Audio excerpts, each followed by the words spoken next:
దేవుని యొద్దకు రండి, అప్పుడు ఆయన మీ యొద్దకు వచ్చును. పాపులారా, మీ చేతులను శుభ్రము చేసుకొనుడి. ద్విమనస్కులారా, మీ హృదయములను పరిశుద్ధపరచుకొనుడి. వ్యాకులపడుడి, దుఃఖపడుడి, ఏడువుడి. మీ నవ్వు దుఃఖమునకు, మీ ఆనందము చింతకును మార్చుకొనుడి.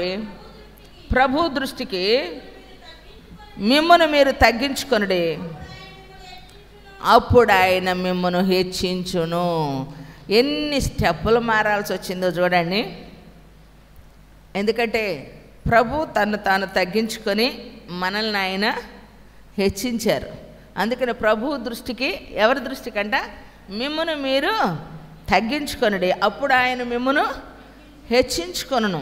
ప్రియులారా, దేవుని సన్నిధిలోనికి వచ్చినటువంటి మన జీవితంలో హెచ్చించబడటము అనేటువంటిది, హెచ్చుగా మనల్ని గురించి మనం చెప్పుకోవటం అనేటువంటిది కరెక్ట్ కాదు. కానీ మనల్ని దేవుడు హెచ్చించినప్పుడు మనల్ని గూర్చి చెప్పుకునేదానికి, మనము ఆయన గొప్పతనాన్ని గూర్చి చెప్పుకొనగలిగినట్లుగా మొదట మనం చేయాల్సినటువంటి పని మనం తెలుసుకోవాలి.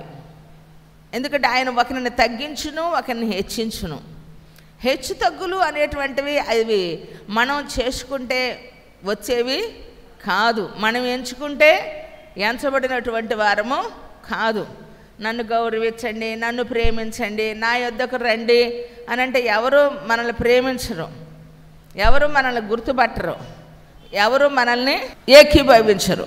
కాబట్టి దేవుని సన్నిధిలోనికి వచ్చినటువంటి మన జీవితంలో, దేవుని మందిరంలోనికి, ఆయన సన్నిధిలోనికి, ఆయన సహవాసానికి మనం వచ్చాం కనుక దేవుడు మనల్ని హెచ్చించాలి.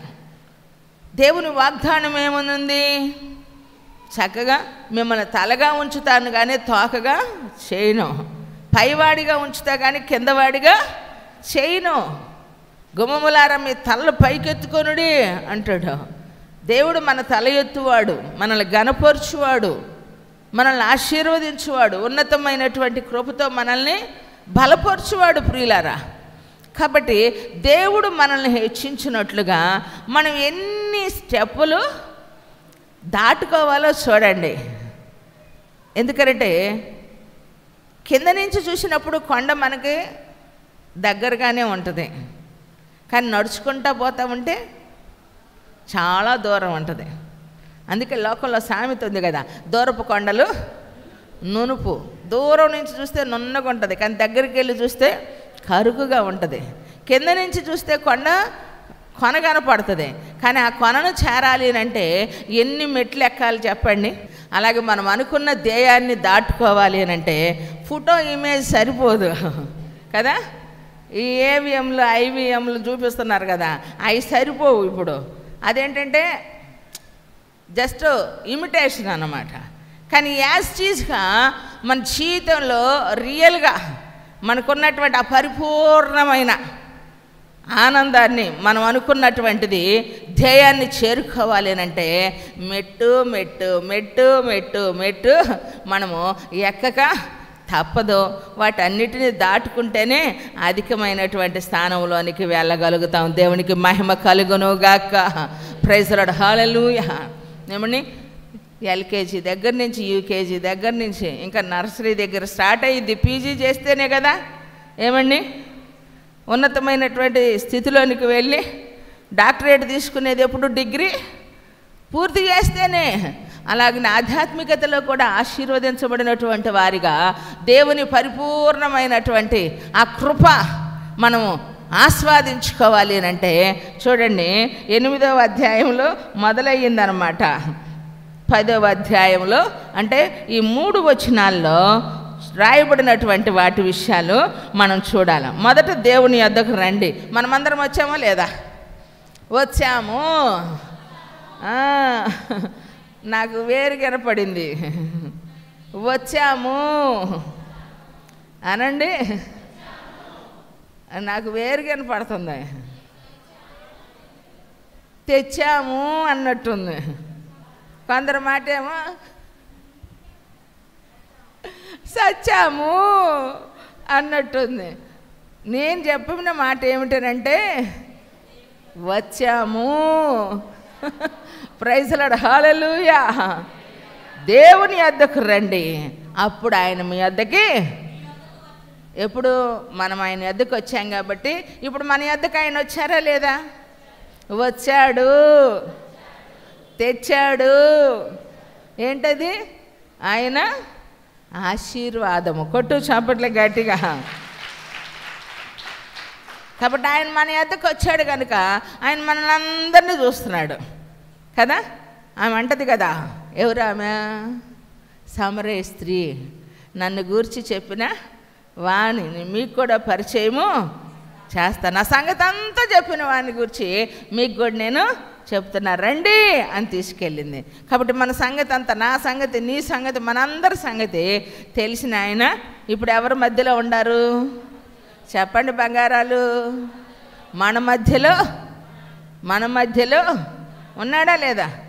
మనం ఏం చేస్తున్నాం, ఏం ఆలోచిస్తున్నాం, ఏమి చూస్తున్నాం, దేని గురించి పరితపిస్తున్నాం, దేని కొరకు మనం ప్రయాసపడుతున్నాం, ఏది కావాలని మనము అడుగుతూ ఉన్నాం, ఎందుకొరకు మనం ఎక్కడికి వచ్చాం? పరలోకం కోసం వచ్చామా? భూలోక సంబంధమైన కార్యాల కోసం వచ్చామా? ఏది పొందుకోవాలని వచ్చాము? ఎలా వచ్చాము అనేటువంటి విషయాలు ఆయన చూస్తున్నాడా లేదా? తప్పకుండా చూస్తున్నాడు. అవునా కాదా? చూడండి, ఎందుకంటే దేవుని సన్నిధిలో ఉన్నటువంటి మనం ఆయన వద్దకు వచ్చాము కనుక ఆయన చూస్తూ ఉన్నాడు. అందుకని మూడవ మాట ఏం చెబుతున్నాడు? పాపులారా, మీ చేతులు శుభ్రము చేసుకొనుడి. ఎంతమంది చేసుకున్నారో నాకు తెలియదు, చేసుకోవలసిన వారు కూడా ఉన్నారు. ఎందుకంటే దేవుని సన్నిధిలో ఒకసారి స్నానం చేసిన వారు మరలా స్నానం చేయాల్సిన పని లేదు, కాళ్ళు కడుగుకుంటే చాలు అంటాడు. అయితే కొంతమంది రక్షణ పొందని వారు ఉన్నారు, ఇంకా బాప్తిసం యొక్క అనుభవంలోనికి వెళ్ళని వారు ఉన్నారు, పశ్చాత్తాప యొక్క అనుభవము లేదు, వస్తువులు కావాలని అడిగిన వాటి కొరకు ఏడ్చేవారు ఉన్నారు. కానీ అయ్యో నేను పాపినయ్యా, ఘోర పాపిని, నన్ను రక్షించు అని దానికోసం పశ్చాత్తాపడేవారు. కానీ పొరపాటు జరిగింది, కాలు జారింది, దాన్ని మరలా తీసుకోవాలి, పడిన చోటే నిలబడాలి అని చెప్పి దాని కొరకు పశ్చాత్తాపడేవారు లేరు ప్రియులారా. అయితే దాని కొరకు మనం ఏం చేయాలంటే అండి, పశ్చాత్తాప హృదయంతో దేవుని వద్దకు మనము రావాలి.